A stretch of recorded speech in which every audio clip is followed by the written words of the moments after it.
एक भीषण महामारी की तरह फैला हुआ रोग है जिसे हस्त क्रिया कहते हैं, अंग्रेजी में जिसे मास्टरबेशन कहते हैं। इससे बालकों से लेकर के बड़े तक का यह संहार कर रहा है महामारी। कौन सी महामारी? यह हस्त मैथुन, यह हस्त क्रिया। इससे बढ़कर नाशकारी कोई रोग नहीं है। बहुत ध्यान देने योग्य बातें हैं। आज शर्माया जाता है बातें अपने बच्चों से पूछने में, या अपने शिष्यों को उपदेश देने का यही समय नहीं है। उपासना की नींव तो मजबूत होनी चाहिए, तब तो उपासना का मैल खड़ा है। कैसी बातें कर, हम क्रियाएं कर रहे हो,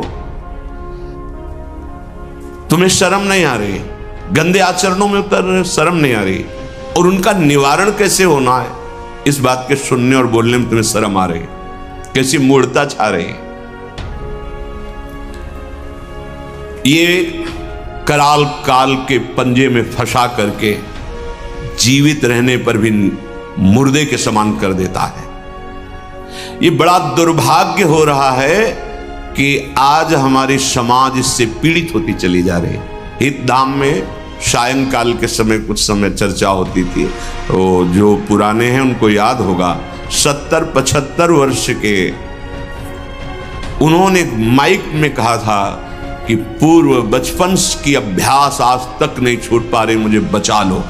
बड़ा आश्चर्य हुआ था कि इतना समय जब इस ब्रह्मचर्य के विषय में चर्चा हुई, उन्होंने सुना तो वो चूंकि कहीं ना कहीं पवित्रता हृदय में थी, तो बोल पड़े माइक में खड़े होके कि इतनी आयु है पर मैं ऐसी गलती आज भी करता हूं, अब मुझे बचा लो। इस महारोग का आना सहज है, पर इससे पिंड छुड़ा लेना बहुत ही कठिन है। किसी डॉक्टर की ना किसी दवा की कोई सामर्थ्य नहीं इसको छुड़ा सके। बहुत गौर से सुनना, और प्रायः इसको बहुत हल्के में लेकर के अपने जीवन को नष्ट किया जा रहा है। ये सबसे बड़ी क्रूरता अपने साथ तुम कर रहे हो। यदि हस्त क्रिया के द्वारा अपनी जीवनी शक्ति को नष्ट कर रहे हो, आपकी नस नाड़ियों से जीवनी शक्ति निचुड़ रही है, ये तुम्हारा नाश कर देगी। इस क्रिया से जितनी हानि उठानी पड़ती है वो हम वर्णन नहीं कर सकते।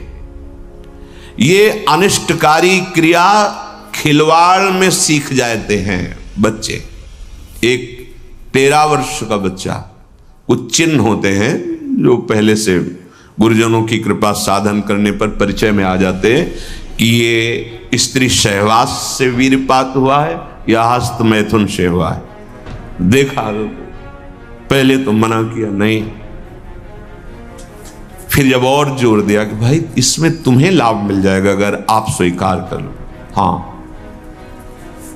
दिन में 3-3, 4-4 बार बच्चों का काम खिलवाड़, उनको खिलवाड़ लग रहा है।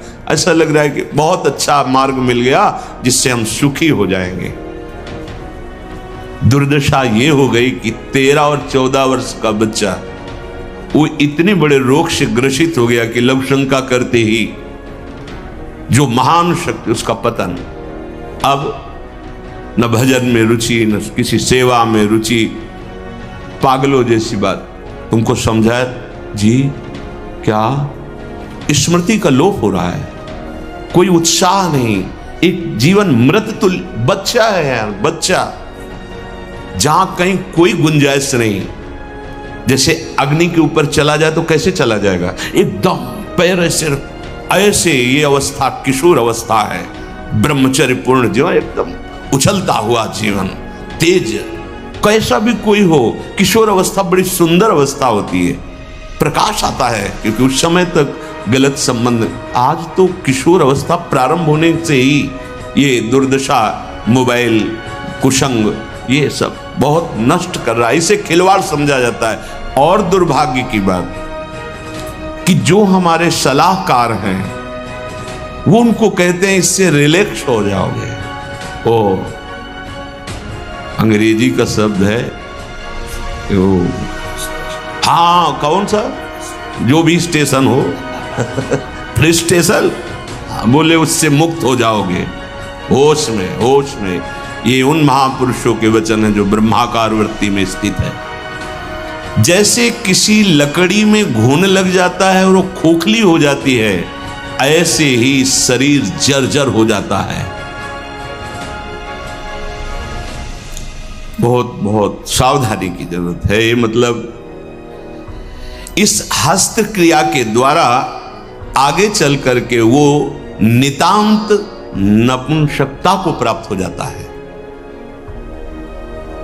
नशों में ऐसा दौर्बल्य, ऐसी कमजोरी आ जाती है कि सहवास के लिए सोचा मात्र खत्म हो गया जी। सहवास की योग्यता खत्म हो जाती, गृहस्थ मार्ग में चलने लायक नहीं रहता, संतान उत्पन्न करने की सामर्थ्य नहीं रहती। बहुत सावधानी की जरूरत है। इसे खिलवाड़ मत समझो। किसी भी औषधि में, किसी भी डॉक्टर में कोई भी ऐसा उपाय नहीं है जो इसे छोड़ सके। आपकी स्वीकृति ही एकमात्र है, सत्संग ही एकमात्र है, भगवत चिंतन, भगवत कृपा ही एकमात्र उपाय है कि इस महान रोग से, और ये वायरल की तरह फैल रहा है, जैसे कोरोना वायरल नहीं था ऐसे फैल रहा है। छोटे छोटे बच्चे जो अभी जानते भी नहीं, वो इतने से संस्कार पड़ रहा है, अच्छा लग रहा है। अब वो जीवन भर, अगर अभी तो नहीं, अभी सुधर जाए, नहीं जीवन भर नहीं रोक सकता, नहीं रोक सकता। या तो सद्गुरु कृपा हो जाए और बहुत शासन हो और वो स्वयं उस शासन को स्वीकार करे तो निकल सकता है, नहीं बड़े बड़े इस महामारी से नहीं निपट सकते। इसके लिए कोई इंजेक्शन नहीं तैयार हुआ अभी तक, ये आप जाओ रोग खत्म। ये स्वयं स्वीकृति में बैठा हुआ महामारी है और ये वायरल की तरफ फैल रहा है। नवीन पीढ़ी का सर्वनाश। और कुछ महानुभाव ऐसे हैं कि इसको बता रहे हैं तो नेचुरल है, ये स्वाभाविक है, प्राकृतिक चलता है, ये कोई, अरे तुम सर्वनाश को तुमसे प्राकृतिक बता, स्वाभाविक बता रहे हो। नहीं, बहुत सावधान। आप लोग दुर्भाग्य का निमंत्रण मत दे। ये दुर्भाग्य है, ऐसा दुर्भाग्य है कि आपकी दिनचर्या ही नहीं हो सकती। कभी भी व्यभिचारी की एक जैसी दिनचर्या बहुत काल तक नहीं हो सकती। 2-4 दिन प्रयास करेगा, गिर जाएगा।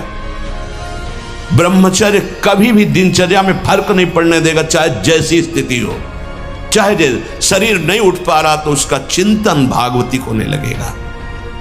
इसलिए सामान्यता, जिसे हम बहुत सरल समझ रहे, बहुत सुख समझ रहे, इसको आप सावधानी पूर्वक बहुत ध्यान दीजिए। बहुत ध्यान का इसलिए विषय है कि ये नींव है हमारे अध्यात्म की, हमारे परमार्थ की। शरीर के भीतर बताया था कल भी, एक मनोवाह नाम की नाड़ी है। इस नाड़ी का कार्य है मथानी जैसे नहीं, दो दूध दही का मंथन करे तो मक्खन निकाल देती है, ये इतनी चिंतन से गर्म हो जाती है नाड़ी, तो वीर पूरे शरीर के रक्त के साथ है।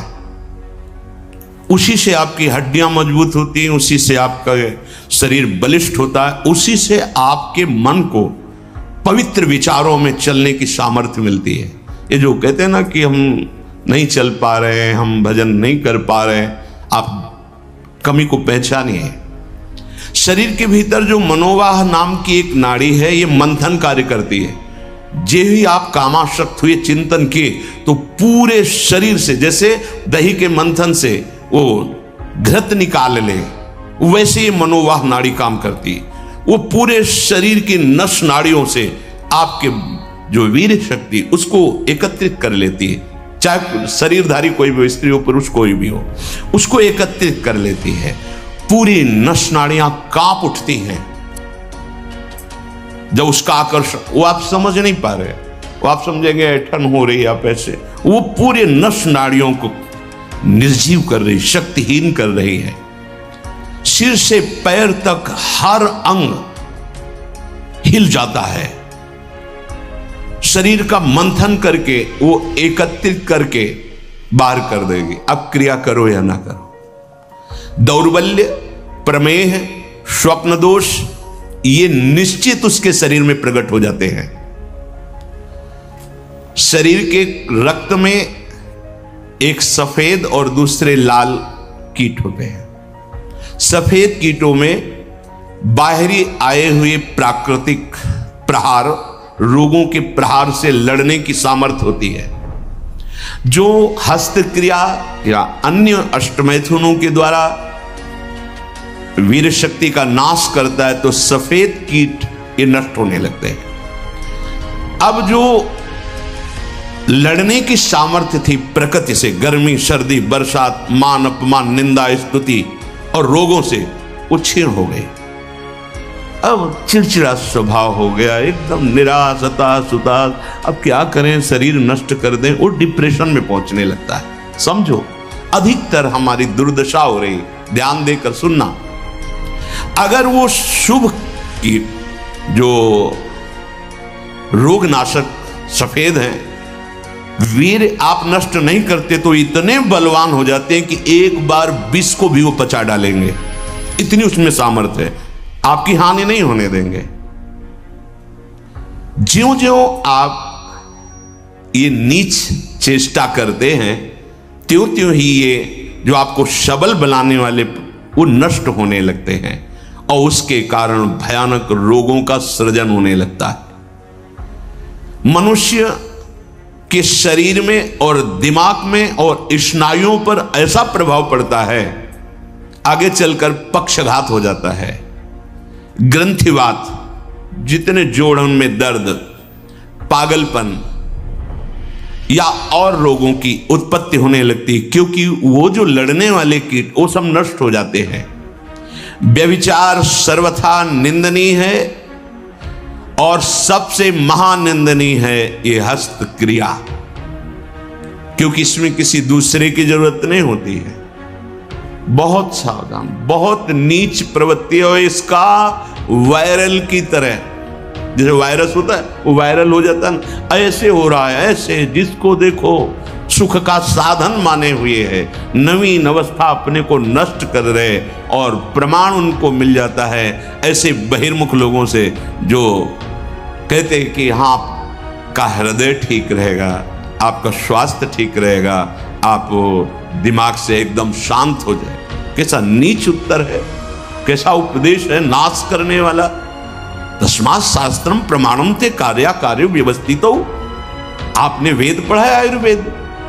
कौन सी डॉक्टरी ऐसी कहती कि ऐसा करने से आप स्वस्थ हो जाओगे? शास्त्र प्रमाणित, धर्म प्रमाणित उपदेश होना चाहिए। छोटे छोटे बच्चे, नवीन बच्चे जब ये सब पढ़ते हैं और ये सब सुनते हैं, धिक्कार है जीवन को, जो हमारे नवीन पीढ़ी को बर्बाद किया जा रहा है। ऐसे नाटक, सिनेमा, ऐसे उसमें जिसमें हमारी जो संयम की वृत्ति है वो सब नष्ट हो जाए। इस क्रिया के द्वारा सबसे पहला धक्का हृदय पर लगता है। इसका धक्का बार बार लगने से यक्षमा, हृदय रोग और स्मृति का नाश ये शुरू हो जाते हैं। इसे राजक्षमा कहते हैं। यही रोग हुआ था विचित्र वीर को। 2 पत्नियों के संयोग में बावरे हो गए, समझ नहीं पाए सिद्धांत को। भयानक हृदय रोग, हृदय का कमजोर हो जाना, जरा सी बात में घबराहट पैदा होना, डर जाना, उत्साहहीन हो जाना, है क्या बात है, एकदम कोई बात नहीं, बेमतलब कल्पना में, पर ये आपके ब्रह्मचर्य नाश का लक्षण है। ऐसा अभागा मनुष्य जीता हुआ भी मृत्यु तुल्य है। मस्तिष्क में बिजली की तरह इसका प्रभाव पड़ता है ब्रह्मचर्य नाश का। वो एकदम क्षीण करता चला जाता है। याददाश्त नष्ट हो जाना, शरीर में एक अजीब सी पीड़ा होना, खाली खालीपन महसूस होना, सुबुद्धि का पूर्ण रूप से ह्रास हो जाना, प्रतिभा न रह जाना, तेज न रह जाना, उत्साह न रह जाना और पागल सा व्यवहार होना, ये शुरू हो जाता है ब्रह्मचर्य नाश से। मस्तिष्क कमजोर होते ही आंखों की ज्योति लड़खड़ा जाती है। ऐसे देखो, अवस्थागत बात अलग। अभी ब्रह्मचर्य रह करके आप देखो, ये तो प्राकृतिक नेत्र हैं, आपके दिव्य नेत्र खुल जाएंगे।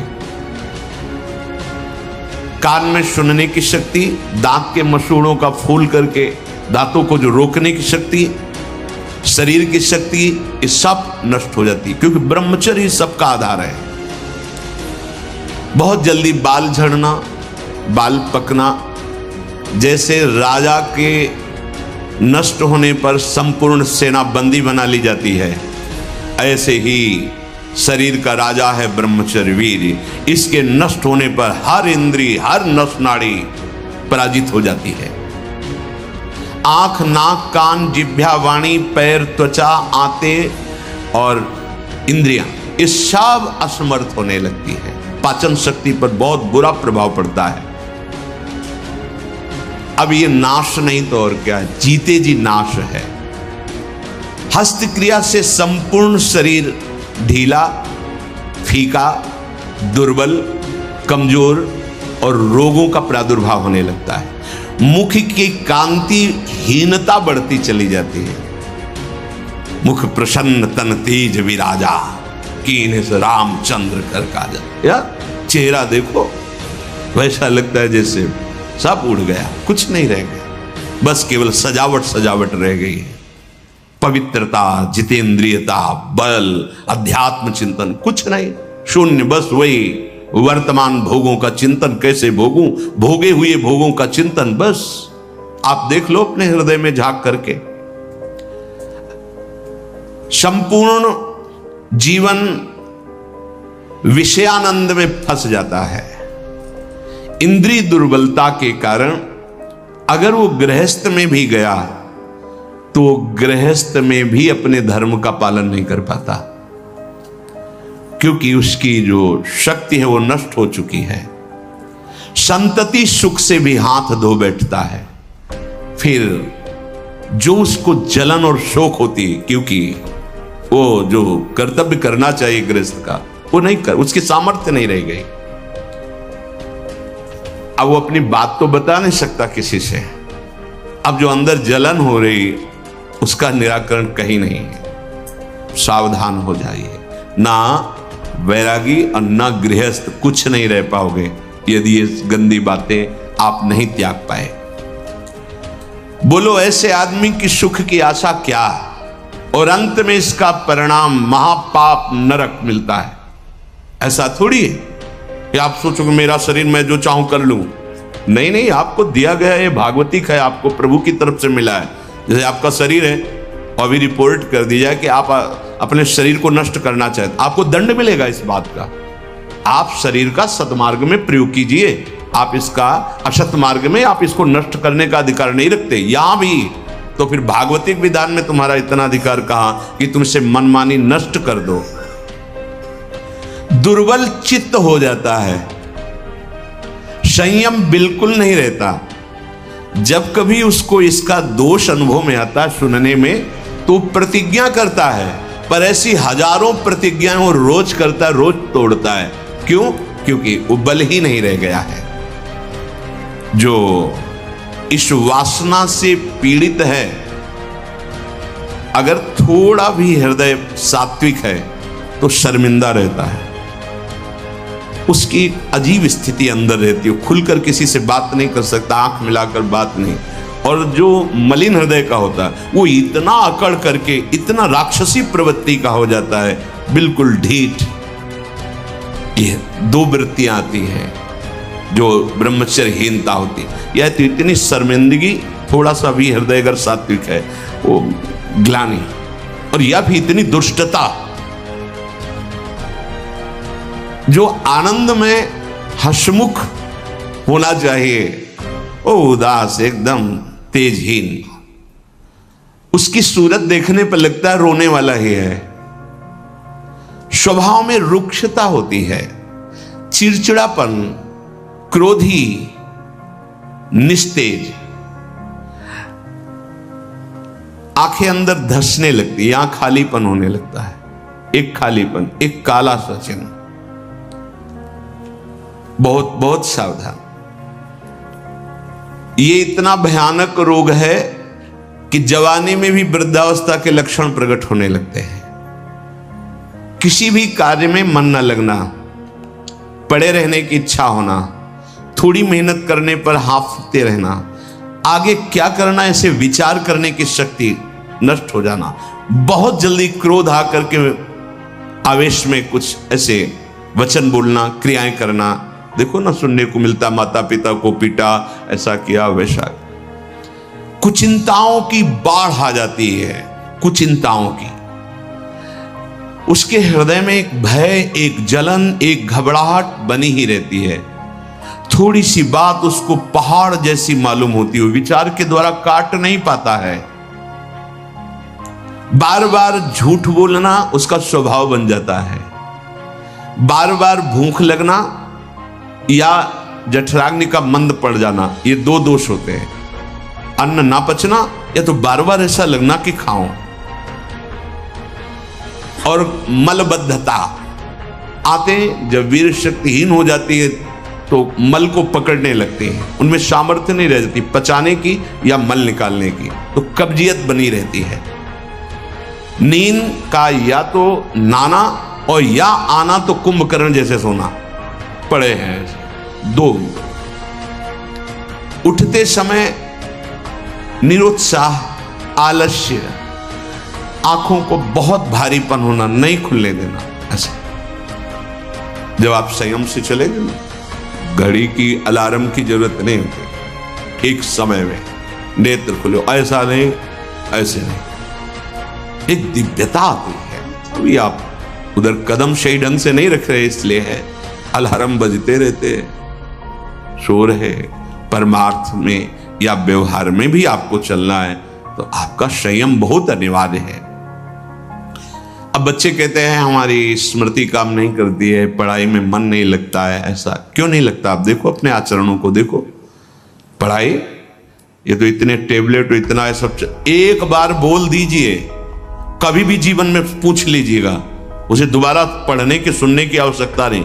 एक बार अगर हम नहीं सुनना चाहते तो आप हल्ला मचाते रहो, बाद में पूछो तो ना हमने वर्तमान में सुना ना, बाद में उसकी स्मृति रहेगी। जहां स्मृति लगी वहीं लगी है।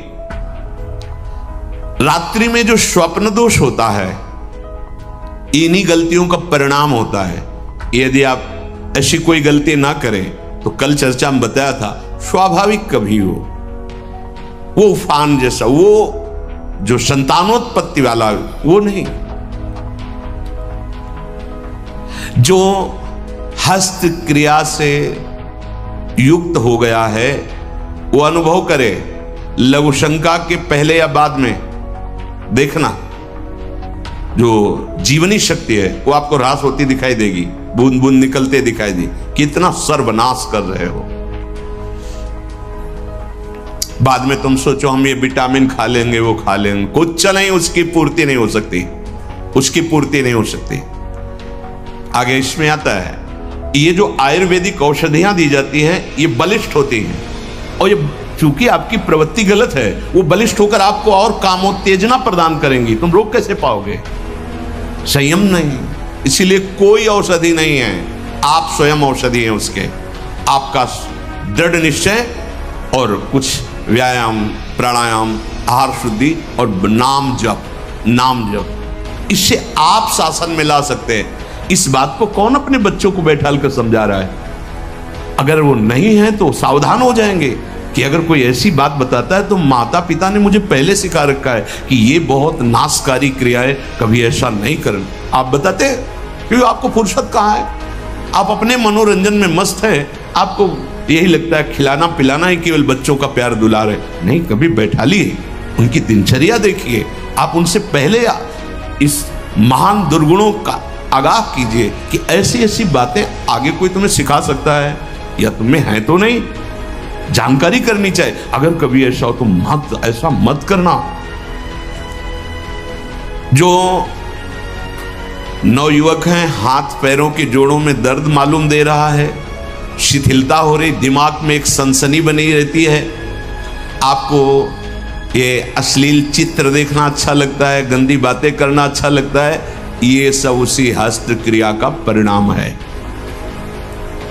जिनको बार बार एक स्वाभाविक लघु शंका लगती, एक बार बार ये आपका लक्षण है कि आपने ब्रह्मचर्य का नाश बहुत अच्छे से किया है। कोई भी हो, गृहस्थ हो, विरक्त हो, कोई भी हो, हाथ पैर में कंपन होना, चेहरे पे मुहासे उभर आना, एकदम उठ के खड़े हुए अंधकार सा छा जाना, स्मरण शक्ति का लोप हो जाना, चित्त का अत्यंत चंचल रहना, दुर्बलता, प्रतिज्ञा पूरी ना करना, कोई भी कार्य पूरा ना करना, दिमाग में हर समय गुस्सा गर्मी छाना, नेत्रों में जलन होना, क्षण में गुस्सा क्षण में शांत, माथा, कमर, मेरुदंड, छाती इनमें दर्द होना। ये बिल्कुल ध्यान से सुन लीजिए। रीढ़ की हड्डी झुकाकर बैठने में आराम महसूस करना, ये सब उसी ब्रह्मचर्य नाश के लक्षण है। ब्रह्मचर्य आपको ऐसे बैठने ही नहीं देगा। तो देखो जरा सी एकाग्रता का आएगा तो बिल्कुल सावधान। अरे महान शक्ति है। मुख से दुर्गंध और शरीर से दुर्गंध आने लगती है जो अपनी इस ब्रह्मचर्य शक्ति का नाश करता है। दुर्गंध युक्त शरीर हो जाता है। नाक के किनारे ऐसी हल्की हल्की झाई आने लगती है, ऐसे यहां हल्की हल्की झाइयां पड़ने लगती, काले दाग जिन्हें कहते हैं, ये चिन्ह है ब्रह्मचर्य का नाश करने की। आवाज में कोमलता नष्ट हो जाती है, रुक्षता आ जाती है, स्वभाव में अप्रिय स्वभाव बन जाता है। कोई भी तुम्हारे पास बैठना नहीं चाहेगा, वही बैठेगा जो तुम्हारे लक्षणों से युक्त होगा। किसी भी मार्ग में उसको कामयाबी प्राप्त करने का उत्साह नहीं रह जाता।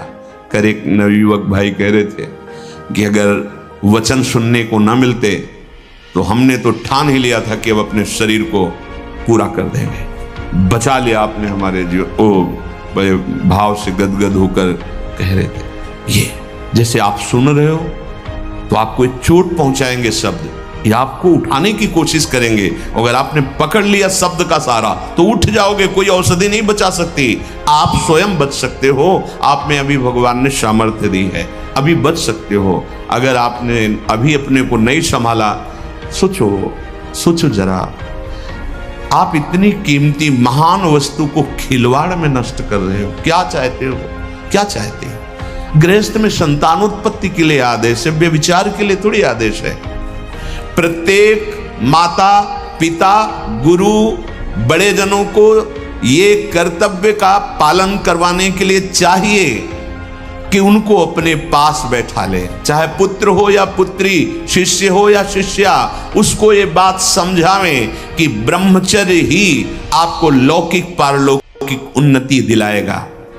इसमें लज्जा संकोच करना बिल्कुल मूढ़ता होगी कि हम अपने बच्चों से ऐसी बात क्यों करें, या ये समझना कि मैं ऐसा बोलूंगा तो कहीं कोई ऐसा ना सोचे। मान लो गुरु है, उपदेश कर रहा, कहीं ये ना सोच बैठे कि लोग क्या कहेंगे कि रामकृष्ण हरि की चर्चा छोड़ करके क्या चर्चा कर रहे हैं। शरीरम व्याधि मंदिरम ये तभी बनता है जब आप ब्रह्मचर्य का नाश करते हैं। अतः माता पिता से, गुरुजनों से सबसे प्रार्थना है कि संकोच लज्जा छोड़कर अपने प्रियजनों को पास बैठाल कर, चाहे बच्चा हो या बच्ची हो, संयम की शिक्षा जरूर बतावें कि कैसे हम अपने जीवन को, भविष्य को, आप क्या समझते हो, अच्छे अच्छे पदार्थ पवा दिए, खूब पैसा लगा करके उनकी सुविधाएं दे दिए, लेकिन वो जो आचरणहीन हो रहे हैं, जो जीवनी शक्ति का नाश कर रहे हैं, किस उन्नति में जाएंगे? जब अंदर ब्रह्मचर्यहीनता आती है तब नशा करने की इच्छा होती है, क्योंकि विक्षिप्तता सही नहीं जाती है। वो गांजा, चरस, ड्रग्स, ये वो, अब उस नशे की उत्तेजना में और नष्ट होता चला जाता है, नष्ट होता चला जाता है। आप अपने ब्रह्मचर्य का नाश किए, आपके अंदर उस विक्षिप्तता को सहन करने की सामर्थ्य नहीं रही, आप नशे पे उतर गए। अब नशा आपको सर्वनाश की स्थिति में पहुंचा दिया। ये बहुत गंभीर विषय है जीवन का। केवल फर्राटेदार श्लोक बोलकर उनके अर्थ कर देने से समझ में नहीं आएगा। पहले आप अपने आचरणों को सुधारिए, अपनी जीवनी शक्ति की रक्षा कीजिए, तो बिना उपदेश के भी अंदर से आप ऊंचाई पर चढ़ने लगेंगे। और चाहे जितना उपदेश दे लो और चाहे सुन लो, अगर आचरण पवित्र नहीं है तो जहां हो वैसे ही रहोगे, क्योंकि आचरण पवित्रता ही आपको उठाएगी। तो इसलिए माता पिता या गुरु को ब्रह्मचर्य का स्पष्ट वर्णन करने में कभी लज्जा नहीं मालूम होनी चाहिए।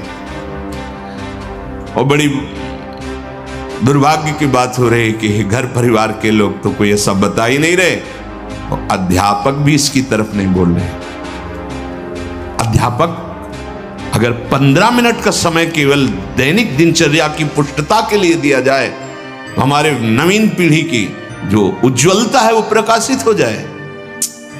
अब हमारे तो समय में ऐसा पढ़ाया नहीं गया था, लेकिन नवीन बच्चे जो जुड़े उन्होंने बताया कि ये सब विषय पढ़ाया जाता है, तो उसके संयम का शब्द नहीं, ऐसा तो कुछ नहीं बताया गया है। क्या है ये जीवन? आप उस जीवन को पतन की तरफ ले जा रहे हैं। ये विद्या है। विद्या तो विनय सिखाती है, विद्या तो संयम सिखाती है, विद्या तो भविष्य को उज्जवल करने वाली वस्तु होती है। क्यों विद्या को कलंकित किया जाए? अगर आप बच्चों की नशा प्रवृत्ति जो बढ़ रही उसको नहीं रोका गया, व्यभिचार प्रवृत्ति बढ़ रही उसको नहीं रोका गया, तो हमें लगता है विद्या का मतलब क्या रहा? विद्या जो है वो गंभीरता, संयम, विनय ये प्रदान करने वाली होती है। विद्या उद्दंडता। आज का विद्यार्थी अपने माता पिता की अवहेलना करता है, शास्त्र वाक्य की अवहेलना करता है और स्वयं अपनी अवहेलना करता है, अपने जीवन को पतन गर्त में गिरा रहा है, चाहे वो बच्चा हो चाहे बच्ची हो। कैसे? तो उचित है कि लज्जा त्याग करके चाहे 15 मिनट का ही केवल हो, लेकिन दैनिक दिनचर्या कैसी होनी चाहिए विद्यार्थी की, यही हमारे गुरुकुलों में सिखाया जाता था। यही संयम बर्ताव करने के कारण वो गृहस्थ में रहते हुए भी राजर्षि कहलाते थे। राजा है पर वो ऋषि शब्द उनके आगे राजर्षि। वो गृहस्थ होते थे पर बंद नहीं होते थे। आज हम किस दशा को पहुंचते चले जा रहे हैं? अरे तुम न गृहस्थ हो न विरक्त हो, तुम भगवान के निज जन हो। मनुष्य शरीर भगवान की प्राप्ति के लिए हुआ है। हाँ, तुम्हें भगवान ने गृहस्थ मार्ग दिया, किसी को विरक्त दिया है। अपने अपने कर्तव्य की पूजा करते हुए भगवान को प्राप्त करो। ये मनुष्य जीवन का परम लाभ है। अपनी कोई भी गुप्त बात अपने गुरुजनों से छुपानी नहीं चाहिए। ये अपनी तरफ गुरुजन माता पिता अपने जनों को समझाएं और अपनी सावधानी कि कोई भी गलती वो तुम्हारी गलती नहीं है। तुम्हारा मन बुद्धि, तुम्हारी इंद्रियां तुम्हें गलत फंसा रही हैं, तुम निर्णय नहीं कर पा रहे हो, तो तुम अपनी बात अपने प्रियजनों से, गुरुजनों से जो सही सलाह दे सके उनसे आप रखो। डरो मत, आप उसे छुपाओ मत, घबराओ मत कि अगर हम ऐसा कहेंगे तो हमारे प्रति गंदी दृष्टि हो जाएगी, तो नीच। ऐसा नहीं होता। ऐसे जैसे डॉक्टर होता है, हम उसको अपनी बात बताते हैं तो सही दवा देखता है, ऐसे ही गुरुजनों से जब हम अपनी कमी बताते हैं तो कृपा करते हैं। वो आराध्य देव से प्रार्थना करते हैं, वो हमें ऐसे उपदेश देते हैं जिसके कारण हम ऐसे दलदल से ऊपर उठ जाते हैं। पर हम वो पूछे भी तो हम छुपाना चाहते हैं। इतना प्रिय मानते हैं मन बुद्धि को। मन बुद्धि के द्वारा हमारा जो पतन कराया जा रहा है, हम उसको इतना छुपा के रखते हैं कि करुणा करके यदि गुरुजन पूछे भी तो हम उसे झूठ बोल देते हैं कि नहीं ऐसा कुछ नहीं है। नहीं, आप इतना साथ मत दीजिए इस दुष्टता की प्रवृत्तियों का कि आपका बहुत पतन हो जाए और आप पुनः चढ़ने लायक न रह जाएं अध्यात्म मार्ग में। कई लोग ये समझते हैं कि यदि हम समाज में ब्रह्मचर्य की बात, हस्तक्रिया आदि की बात, शिशु मैथुन आदि की बात करेंगे तो कहीं लोग हम पर ऐसा न सोचे कि ये कैसे शब्दों का उच्चारण कर रहे हैं। बिल्कुल नहीं, लज्जा नहीं करनी, क्योंकि जो नहीं जानते हैं वो इस बात को जानकर सावधान हो जाएंगे और जो गलत करते हैं वो अपने को बचाने की चेष्टा करेंगे। कुसंग में पड़ा हुआ बिना सत्संग के नहीं निकल सकता। बुराइयों को दबाने के लिए अच्छाई क्या है ये जानकारी होनी आवश्यक है। इसीलिए सदाचारी और ब्रह्मचारी बनने के लिए जो सद्गुरु के वचन हैं, संतों के वचन हैं, शास्त्र के वचन हैं, उनको सुनो। उसमें लज्जा का भाव मत रखो। यदि गुरुजन अच्छे ढंग से अपने शिष्यों को समझाएं तो प्रभाव पड़ता है। यदि माता पिता अपने बालकों और बालिकाओं को बैठाल कर समझाएं तो अच्छा प्रभाव पड़ता है। यदि स्कूल में कुछ ही मिनट जो अध्यापक जन हैं इस विषय पर प्रकाश डालें तो उसका प्रभाव पड़ता है। जितनी धातु पौष्टिक औषधियां ली जाती हैं वो सब शोध के देखी गई, उनमें बलवर्धक होता है। और आपकी वृत्ति कामोत्तेजक है तो वो बल आपके अंदर काम वृद्धि ही करेगा जाके। बहुत ध्यान देने योग्य बात है कि ये आयुर्वेदिक औषधि ले लेते हैं, ये ले लेते हैं तो आपकी गति गलत है, इसलिए पावर जाएगा औषधियों का, गलत ढंग से ही प्रयोग हो जाएगा। कोई भी ऐसा वैद्य समर्थ नहीं है जो तुम्हें इस हस्तक्रिया को रोकने की औषधि दे दे। बहुत सुंदर बात है। तुम्हें कोई ब्रह्मचारी बना सके ऐसी कोई औषधि नहीं। एकमात्र मन को प्रभु में लगाकर नाम जप करो और जो संयम बताया जा रहा है वैसा करो, सब ठीक हो जाएगा, सब ठीक हो जाएगा। तुम समर्थ बन जाओगे अपनी इंद्रियों को रोकने के लिए। उपासक पहले भोजन पर सुधार कर रहे। भोजन और बुद्धि का परस्पर बड़ा घनिष्ठ संबंध है। सात्विक आहार निसंदेह आपको इस क्रियाओं से विजय प्राप्त करवा देगा। ध्यान से सुनिए, सात्विक आहार, जब आप भोजन पा रहे हो उस समय नाम जप जरूर चलना चाहिए। अगर उस समय गलत दृश्य देख करके, गलत बातें चिंतन करके भोजन पाओगे तो उसका प्रभाव आपको और गलत में लगा देगा, भले सात्विक भोजन है। ध्यान दीजिए, भोजन के समय जरूर बड़ा आनंद मिलता है। जैसे आप प्रसाद पा रहे हो और आपका अभ्यास फिट है, अब लगा दिया प्रथम यथामति प्रणमो श्री वृंदावन तीरम श्री राधिका कृपा बिनु सब, बड़ा पद है। देखत नव निकुंज सुन सजनी लागत है यति चारु, पद अंदर चल रहा है और अब प्रसाद। चलो नहीं ऐसा आपका अभ्यास, राधा राधा राधा, उस समय व्यर्थ की वार्ता, उस समय व्यर्थ का चिंतन, व्यर्थ के दृश्य देखते हुए भोजन, गलत संस्कार पड़ रहा है। सात्विक आहार आपने पाया पर विचार आपका सात्विक नहीं है, अधार्मिक विचार है, दुष्ट भाव है, तो सात्विक व्यर्थ हो जाएगा भोजन, वो उसी को सपोर्ट करेगा। भोजन के समय बिल्कुल सावधान रहो, वो आपकी नस नाड़ियों में फैलकर वैसा ही प्रभाव फैलाएगा जैसा आप चिंतन कर रहे हैं। भोजन के समय जैसा विचार होता है ठीक वैसा ही आपका स्वभाव बनता है। महापुरुषों का स्वानुभव पूर्ण सिद्धांत है कि भोजन के समय सावधान। भोजन में जो रस बनता है वो नस नस में फैलता है और जिस चिंतन से चिंतित होकर पाया वैसे ही प्रभाव पड़ता है।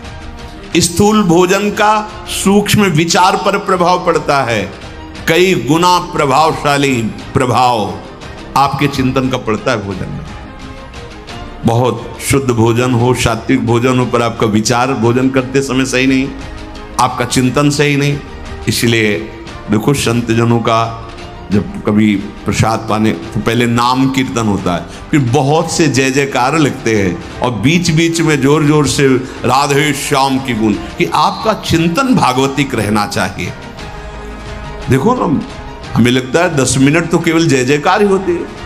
अयोध्या मथुरा की जय, पूरे जितने अपने ठाकुर जी सब की जय जयकार। वो रसगुल्ला की तरफ देख रहा है पर अब जय पूरी हो तब ना जय जय बोलना ही पड़ेगा, कीर्तन करो। ये कितनी सुंदर प्रणाली है। भोजन बहुत सात्विक, बहुत, ये जीवन बड़ा उज्जवल भविष्य करने के लिए मिला है। भोजन के समय पवित्र, उच्च, निर्भय, शांत और भगवान नाम जप, ऐसे भाव होने चाहिए। उपासक को जिसे ब्रह्मचर्य रहना है, 2 समय भोजन हल्का या 1 बार भरपेट, 24 घंटे में पर्याप्त है ब्रह्मचारी के लिए। 2 बार तो हल्का, केवल 2 ही समय भोजन करे। पहला भोजन का समय 10 बजे से लेकर 1 बजे के बीच में, दूसरा संध्या होने के बाद 8 बजे तक, इसके बाद नहीं। अगर इसके बाद आप पाते हैं तो आपकी दिनचर्या में फर्क पड़ेगा। वो आपके कई दोष प्रकट कर दे। देखो, जीवन को यदि आप मंगलमय प्रकाशशील बनाना चाहते हैं तो महापुरुषों के वचन मानने पड़ेंगे। कोई भी बिना सदाचरण किए सुख शांति को नहीं प्राप्त होता। आज हमारी सब दिनचर्या नष्ट हो गई है और हम चाहते हैं सुख शांति आनंद ऐश्वर्य वैभव, और आचरण हो रहे हैं दुख और अशांति और दरिद्रता आने वाले। और आप चाह कैसी आचरण, कैसे भोजन 2 समय, बहुत ध्यान से, पहला 10 से 1 बजे तक और मध्याह्न में भोजन पाने के बाद चाहे 15 मिनट ही हो आप विश्राम कीजिए, दाएं बाएं करवट सीधा। ऐसे दिन में अगर आपको रात में सोने से पर्याप्त नींद हो जाती है तो फिर दिन में सोने की जरूरत नहीं, नाम चिंतन करते हुए फिर आप बैठ जाइए, फिर अपनी दिनचर्या में लगिए। शाम के 8 बजे तक भोजन हो ही जाना चाहिए, क्योंकि घंटा आध घंटा टहलना अपनी दिनचर्या, और फिर आप शयन कीजिए, फिर आप जग जाइए समय से। अगर आपको भगवत मार्ग में संयम पूर्वक चलना है तो आपको इस सुधारना होगा। हमें लगता है प्राय आप जो अपनी साधकों की दिनचर्या शायद इसी के अंतर्गत ही है। अगर आपका 2 बार भोजन में विक्षेप पड़ता है तो 1 बार भोजन अच्छे से पा लीजिए, थोड़ा मध्याह्न में विश्राम, बस राधा राधा। अगर चल जाए तो जैसे मिलता है आधा लीटर दूध या 250 ग्राम जो भी, शाम को उसको पी लीजिए। मतलब ब्रह्मचारी को ज्यादा किसी पदार्थों की ताकत की जरूरत नहीं होती, वो स्वयं में इतना। अब अनावश्यक आप डालते रहोगे अनावश्यक, तो फिर आपका चिंतन भी बिगड़ जाएगा, आप नहीं संभाल पाओगे। बहुत संयम की जरूरत है।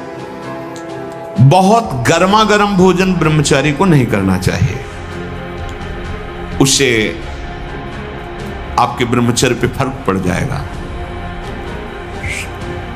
ताजा भोजन है पर धुआं नहीं उठना चाहिए, शांत। ये गर्मा गर्म जैसे हो ना, बिल्कुल नहीं।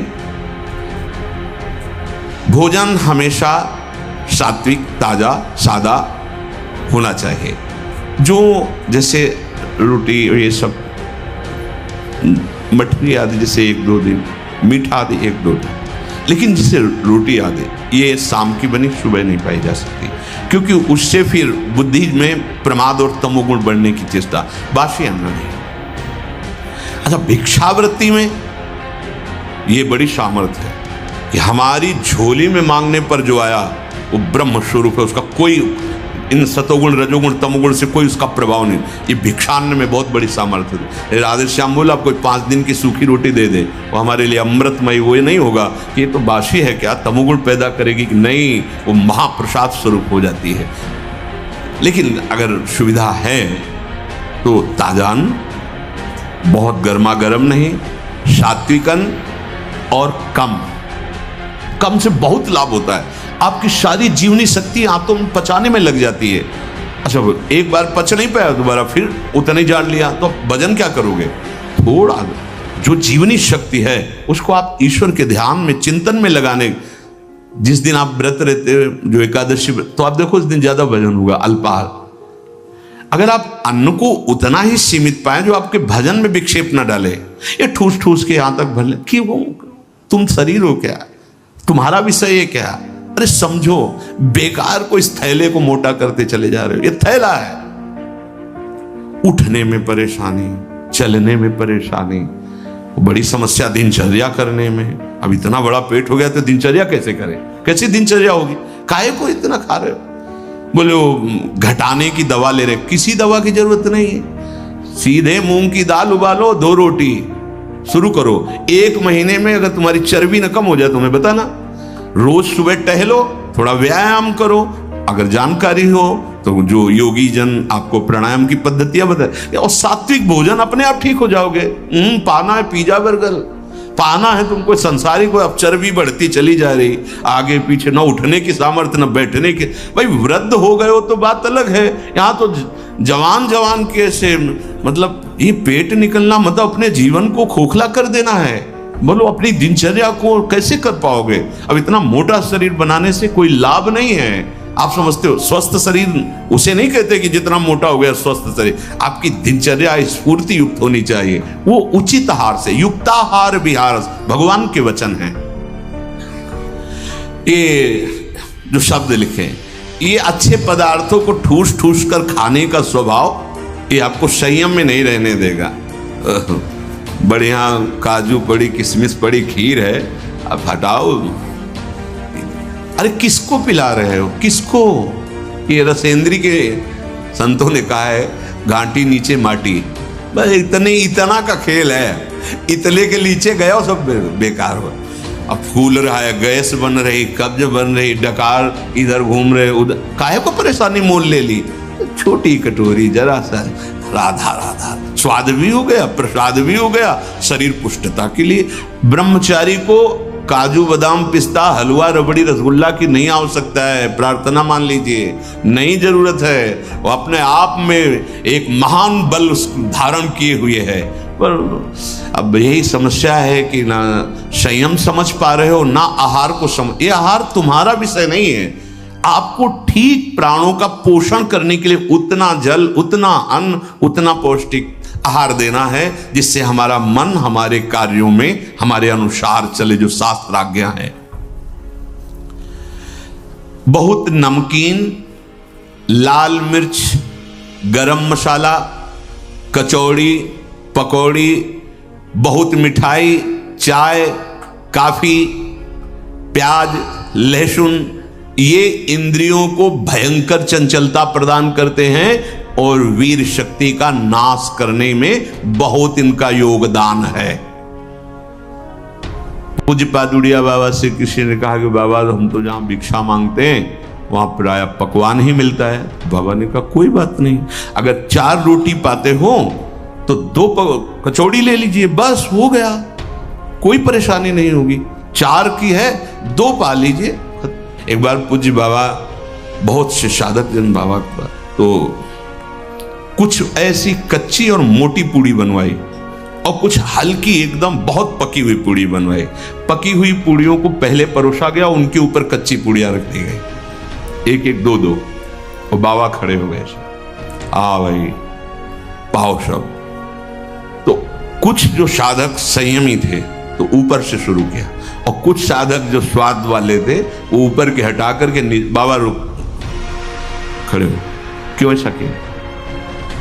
तो बाबा वो नीचे वाली पकी थी और ठंडी हो जाती, घर जाओ बहू ले, गरम गरम बनवा पाओ, बाबा जी बनने लायक नहीं हो।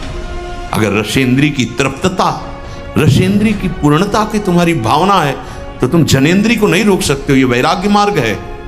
स्वयं बाबा, बहुत महापुरुषों ने भगवत प्राप्ति के लिए स्वयं कष्ट को वर्ण किया। गिरिराज में कोई बहुत बड़े धर्मात्मा पुरुष आए थे, सब संतों को भंडारा कर रहे थे, और उधर बाबा भी पहुंच गए। तो सन्यासी महात्माओं के चरण धोकर वैसे ही आचार्य पद्धति से पवाया जाता था, और जो बाहरी भिक्षु कैसे होते थे उनको लाइन में खड़ा किया जाता था। बाबा लाइन में खड़े हुए जाके, और उनको मोटी रोटी दी जाती थी, और वहाँ खीर पकौड़ी कचौड़ी ये सब ऐसे चलता था। वहाँ दक्षिणा भी दी जाती, उनको केवल मोटी रोटी दी जाती थी। ये कई दिन ऐसा उन्होंने सदाव्रत की तरह, तो बाबा उस लाइन में खड़े हुए, 4 रोटी उनको मोटी मोटी मिली, आ गए और एकांत में 2 रोटी पाई और 2 रोटी जमीन में ऐसे गाड़ दी। और बस जब पता चला कि पूज्यपाद उड़िया बाबा जी आए हुए हैं, तो वही धर्मात्मा सेठ और सब अंगूर और सेव के झबिया बड़ी बड़ी लेके जहाँ बाबा थे वहाँ गए, प्रणाम साष्टांग, बाबा हो भाग्य आपके, बाबा आप चरण पधराए अंदर। बोले नहीं, हम तो ले आए हैं आपके यहाँ से भिक्षा। कब बाबा? बोले ले आए हैं और 2 पा चुके हैं और 2 कल पाएंगे। और ऐसे रज हटाई और कहे 2 है। अरे बाबा आप? बोले यही तुम्हें हम समझाना चाहते थे कि आपको क्या पता कौन सा महापुरुष किस, ये क्यों भेद जनित भोजन देते हो, एक को ऐसे और एक को ऐसे। एक दिन पवाओ, लेकिन कम से ठीक है, माना उनको सम्मान से बैठ के उनको खड़े खड़े, लेकिन वही चीज दो जो सबके लिए। बाबा कैसे महान पुरुष, 2 रोटी पाई, 2 पुराने संतों को देखो कैसे जीवन यापन। हाँ देखो, वही बाबा जो एक कवल पाकर 18 घंटा पद्मासन में बैठते थे, जब परिपक्व अवस्था 70 घरों में एक दिन में जाते थे भावना पुष्टता के लिए। बाबा हमारा निमंत्रण गए, 1-2 कवल पाए, ऐसे जरा जरा सब पाए। ऐसे हम अभी भगवत प्राप्त नहीं हुए हैं, तो हम लोगों की इंद्रियां, मन, बुद्धि संसार की तरफ जा रही है। अब हमको संयम की आवश्यकता है। यदि संयम का हम बर्ताव नहीं करेंगे तो सुन लो, भोजन के पहले अच्छे से हाथ धो, मुंह में कुल्ला करो, और लघु शंका लगी हो तो लघु शंका जाओ। भोजन के पहले पवित्र हो। भोजन पाते समय नाम चलना चाहिए या पद चलना चाहिए या अच्छे कोई संत महापुरुषों के जो चरित्र हैं उनका चिंतन करना चाहिए। खड़े भोजन नहीं पाना चाहिए, लेटे भोजन नहीं पाना चाहिए, चलते हुए नहीं पाना चाहिए। प्रातः काल कल चर्चा हुई थी, जो जलपान हो बड़ा औषधि का कार्य करता है। ब्रह्मचारी को बाल भोग नहीं करना चाहिए। सोचो भैया, ब्रह्मचारी को बाल भोग नहीं करना, 10 से 1 के बीच में और 8 बजे तक शाम के भोज, इतने में मर थोड़ी जाओगे। अरे यार, कई कई दिन भोजन नहीं मिला है, कई कई दिन के गंगा का किनारा है, गांव जाने का स्वभाव नहीं था, बस आकाश वृत्ति का सहारा था।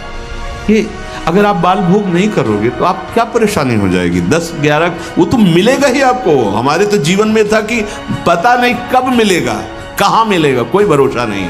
कभी इतना गुड़ कोई दे दिया, कभी वो जो गंगा किनारे बारी लगाते हैं, वो ए बाबा 2 परेठा लोगे, भगवान दिए, ऐसे मान के गंगा जी ने बोरा पा लिया।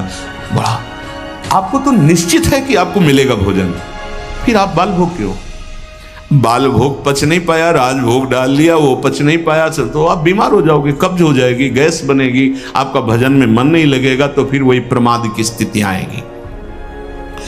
भोजन होने के बाद 100-200 कदम चलना चाहिए, टहल करके। दिन में 15-20 मिनट विश्राम, रात्रि में भोजन के बाद आधा पौन घंटा नाम जप माला उठाओ, छत में या कहीं जैसा हो, आराम से भगवत चिंतन करते हुए टहलो, इन्हें तुरंत पा करके फिर शयन। कल बताया था उपासक को 3 लीटर पानी पीना ही चाहिए। उससे पेशाब के द्वारा बहुत सी जो शरीर को कष्ट देने वाली वो पित्त आदि ये सब तैयार वो निकल जाते हैं। कब्ज की बीमारी पानी की कमी और गरिष्ठ पदार्थों के पाने से होती है, ये नहीं होना चाहिए। तभी आप ब्रह्मचर्य। जल पीते समय धीरे धीरे आराम से पीना चाहिए, गट गट गट ऐसे नहीं, राधा राधा नाम लेते थोड़ा थोड़ा 5 मिनट में धीरे धीरे। प्यास की पानी से ही बुझाएं प्यास को, सोडा वाटर, लेमन या ठंडे पेय पदार्थ जो शीशियों में आते हैं, हाँ ये ब्रह्मचर्य, संयमी, भगवत मार्ग, ये सब चीजें ले भाई। आपको अमृत पान करना है, राधा नाम सुधा रसम रसी, तुम बहुत सावधान। प्रकृति के विरुद्ध चलने से कभी कोई सुख का अनुभव नहीं कर सकता, बहुत सावधान। भोजन के समय आपको पानी नहीं पीना है। यह अभ्यास आपकी दिनचर्या में बहुत बाधा पहुंचा देगा। यदि आप भोजन के साथ पानी पीते हैं, गैस बनना शुरू हो जाएगी, कब्ज बनना शुरू हो जाएगा, आप परेशान हो जाएंगे। अगर आपको भोजन में पानी की आवश्यकता लगती तो आप आधा घंटे पहले थोड़ा पानी पी लीजिए, भोजन के आधा घंटा पहले, और भोजन के समय बिल्कुल मत पीजिए, और भोजन के आधा घंटा 1 घंटा बाद आप सबके पानी पी लीजिए, उतना जितना श्वास और भजन करने में परेशानी ना पड़े। खड़े खड़े पानी नहीं पीना चाहिए। रात्रि में सोने के समय गर्म दूध नहीं पीना चाहिए कि आप गरम गरम दूध पी रहे, नहीं, उसको एकदम शांत कर लीजिए दूध को, जब धुआं न रह जाए। अगर दूध भी पीना है तो पीने के बाद 20-30 मिनट टहलना चाहिए, नहीं कि दूध पी के आप सो गए, संयम में नहीं रह पाओगे। प्रातःकाल उठते ही सूर्योदय के पहले यदि आपको सुविधा हो जाए, एक तांबे का पात्र रखो और उसमें जल पूरी रात्रि भरा रख लो और वो पियो, तो आपको बहुत संयम में सहयोग मिलेगा और रोगों के नाश में सहयोग मिलेगा। तांब पात्र में रात का रखा हुआ जल। ये नितांत सत्य है कि कोई भी नशा करने वाला ब्रह्मचारी नहीं रह सकता। जो तमाकू और भांग, गांजा, अफीम, इस तरह के कोई भी नशे वो ब्रह्मचर्य नहीं टिकने देंगे। इसलिए कोई भी नशा न करे, आलस्य अपने कर्तव्य कर्म में न करे, हृदय को बार बार शीतल करता रहे, ऐसा चिंतन करे। संतुष्टायेन केन वा, ऐसे चिंतन मत करो कि हृदय तुम्हारा जलता रहे। यदि हम जो सुनी हुई आज सत्संग की बातें हैं इनको अपने जीवन में उतारें, और पहली जीवन की प्रार्थना हमारी कि आपकी पहली सीढ़ी ब्रह्मचर्य है।